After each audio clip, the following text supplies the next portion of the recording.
here we are with the Arpeggio resources. Just before we get started, I'm going to show you today's sponsor, which is me. If you want to help support the channel, you can do via my website. You can check out this pack on screen now, the merchandise down below, and Patreon as well if you want to do that. This is uplifting lead number 1 from my Vital Uplifting Trance Collection series, so you can see that on the website, and that sounds like this. So that's today's sponsor, myself, and this is the chord sequence that we're going to be working with today. So we're working in D sharp minor, and we are working with a 1-4-6-5 chord structure, but this chord has been changed into a sustained 4 chord. So the original position is here, so I'll let you listen to it first.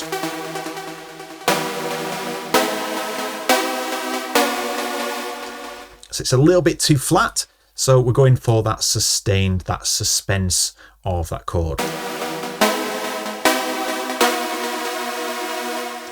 Sounds really nice, and it's going to work really well in the track. So the pattern that we're working with, that you just heard a little brief moment of, is this one here. And if we just highlight one bar, you can download this on Patreon if you're a supporter there. Otherwise, you can just copy this off screen. We've got a dotted 8th rhythm on the top. So if we just take away these notes a second, you can see on the offbeat in 16ths, leaving 2 note gaps between each one till it gets to the end of the bar, and then it restarts again. And then these notes at the bottom are just filling in all the gaps between these notes.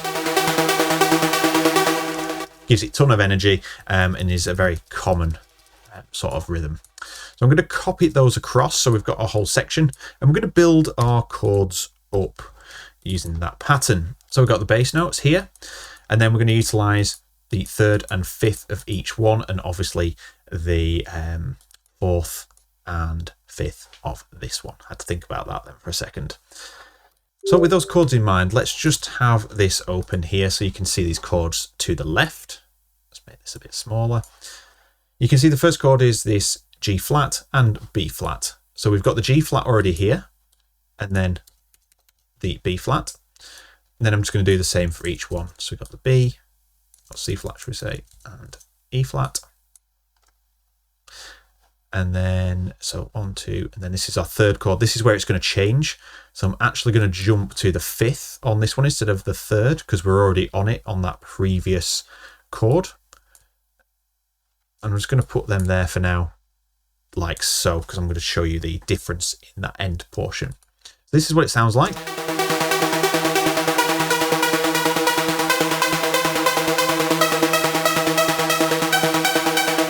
So we've got a nice little progression up. We need to change the bass notes here, so I'm going to follow the bass over here. So we're going to go A flat, then we're going to go C flat, and B flat, like that.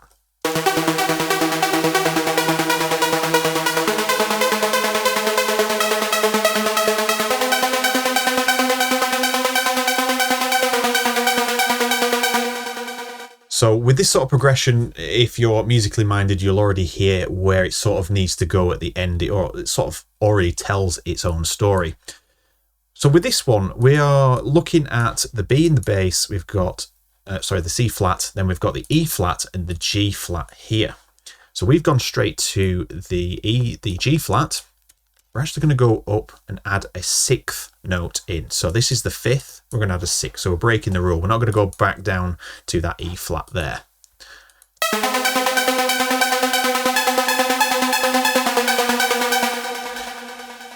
What I'm going to do with this though is drop this back down to preempt the change in that final 2 bars.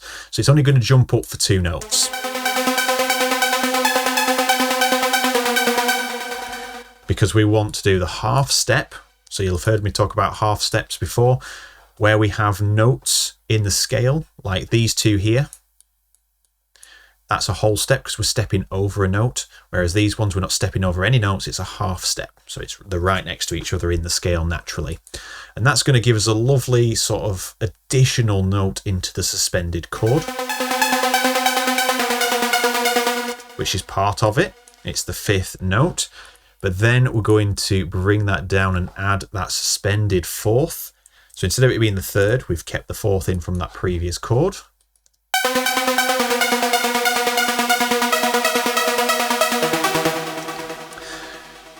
So if you're musically minded, again, you might hear that needed to move again. It already tells its own story because we've preempted it with this movement up here. So we haven't done it anywhere till this bit. So we're adding a little bit of detail into our arpeggio / melodic structure. So with that, you can see 2 notes. I'm going to move the last 3 notes to the next note in the scale. Let's have a listen.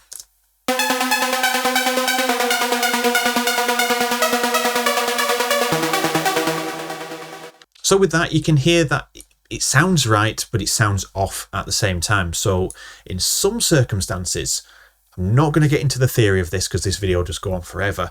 You can utilize notes outside of the scale.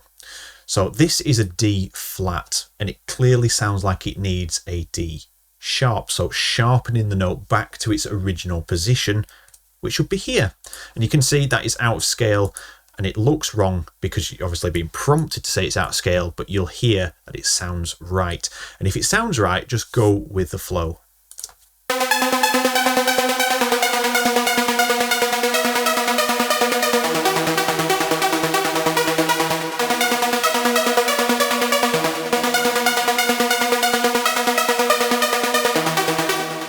And you'll hear that done a lot in trance, especially these sort of melodies.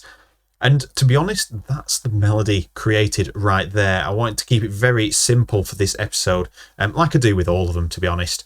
But then you can add your own little shine onto stuff like that if you wanted to add little rolls up like this. So to be honest, that's the melody in its entirety. But what we can do is create a copy here. I'm going to zoom in and we can add some more detail into this so we can further develop the sound. So this is good. It's got tons of pace. Depending on the preset you use, and you can get a lot of energy out of this sort of sound. If we just listen to this filtering in.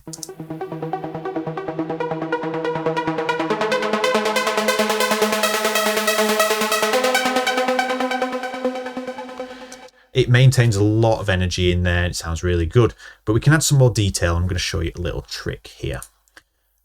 Select every second note in this particular pattern anyway, and then just transpose them up 1 octave so it's on the E flat above. And you can see it'll get closer to the melody notes here.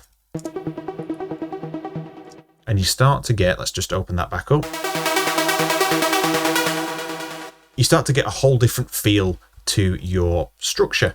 And I'm going to do the same for this one.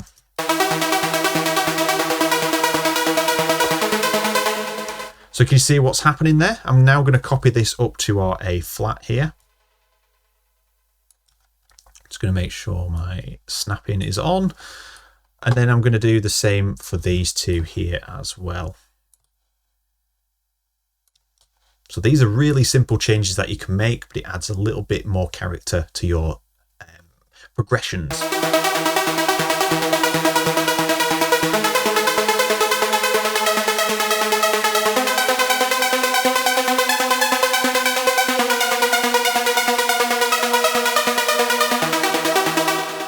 So it just brings some of the harmonics up closer to the melody instead of them being separated. So if you look at this one, there's quite a distance, not a lot happening. You could build a secondary melody into that gap so it flows in between these 2. But I usually find doing stuff like this makes a lot more sense. And it's easier to do it this way, like I've just shown you, taking some notes out of the bass and transposing them up to create this sort of rhythm, rather than trying to play that rhythm on top.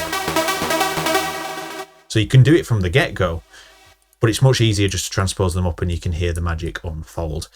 And with that said, that brings us to the end of this episode. That is the melody that I want to give you today. You can use that in your own productions. I don't own these chords. You can use that. That progression's absolutely fine. Make it your own.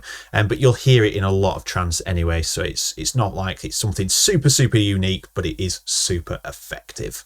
And that, my friends, concludes this episode. If you did enjoy the video and you want to see more, you know exactly what to do. If you have any questions, you can ask down below. But with that said, thank you very much for watching, and I'll look forward to seeing you all in the next video.